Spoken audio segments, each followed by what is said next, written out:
a big hand. And I got 7 minutes, so I'm going to talk fast. Firstly, I want to say this. My goal in life is to be the World Economic Forum and Charles Schwab's personal nightmare. Because, let me say something. I'm the target. When my father came into this country, he kissed the ground. And unlike Charles Schwab, who wants you to own nothing and you'll be happy, here's what I would say. Because, you know, we're Italians. We came, we saw, we conquered. And, you know, if you give these people the power to feed you, you will give them the power to starve you. And what concerned me, and I've got 7 minutes, I'm going to talk real fast, Monica. You know, my background was a church boy. And I've had my ups and downs, believe you me. I say, I'm a white sheep with black spots. How many of you get that?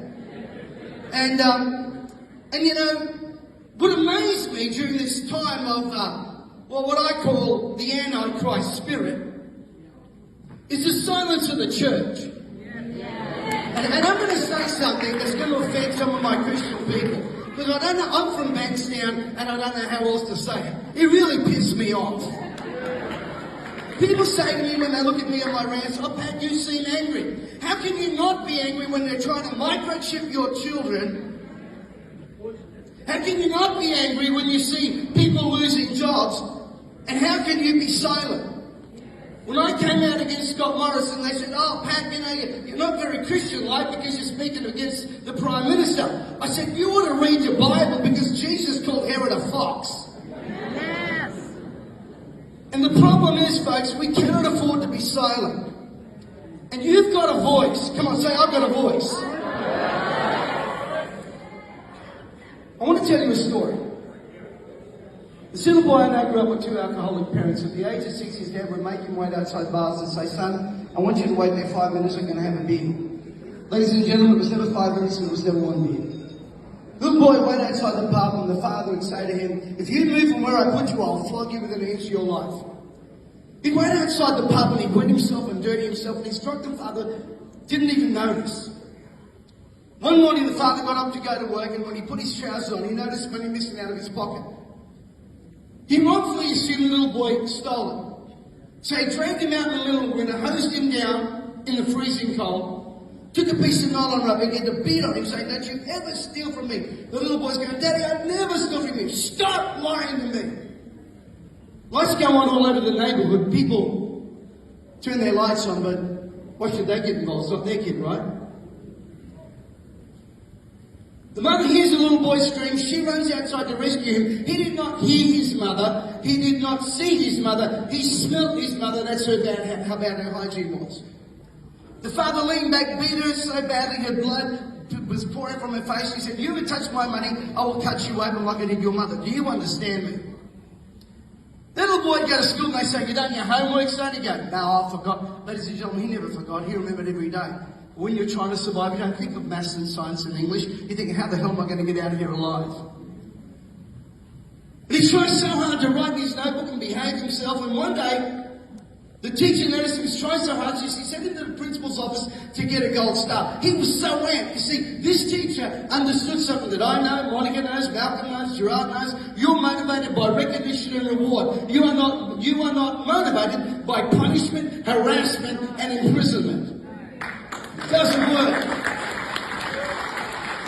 So as he goes to the principal's office, the principal sees him coming. He thinks he's going to get a gold star. She throws his book on the ground, says, "You're in trouble again," beats him across the leg with a feather duster till his legs start to whirl. And with tears pouring down his face, he says, "No one will ever hurt me like this ever again." So from the age of 8 to 15 years of age was incredible violence. At 15 years of age, he was kicked out of high school for violent behaviour because he beat up 4 brothers and sent one of them to hospital. But at the age of 17, he made a decision that changed his life. Decisions decide destinies. At 21 years of age, he got a dream because nobody understood his dream. He ended up a physical, emotional, and spiritual wreck. But at the age of 27, his dream started to come to pass. You see, what I know about everyone in this room, particularly this awesome lady here, Monica, is you've all got dreams. Your goal is to be a dream facilitator for the broken dreams of Australia. That's our goal in this thing. Not just to chant freedom, freedom, freedom. That's our goal. At the age of 21, because nobody understood his dream, he ended up a physical, emotional and spiritual wreck. But at 27 years of age, the dream started to come to pass. At 35 years of age, he's standing in front of the Washington Monument about to address a crowd of a 250,000 people televised in 40 million homes. And at 63 years of age, that little boy that could not read and write, he's written 13 bestsellers. He's got a goal to raise millionaires in this country in spite of what the cartels and the banksters want. And if you haven't figured it out yet, ladies and gentlemen, that little boy is standing in front of you here today. Because that was my story, now this is my life. And that's why I'm a fighter. And listen to me very carefully, because I want to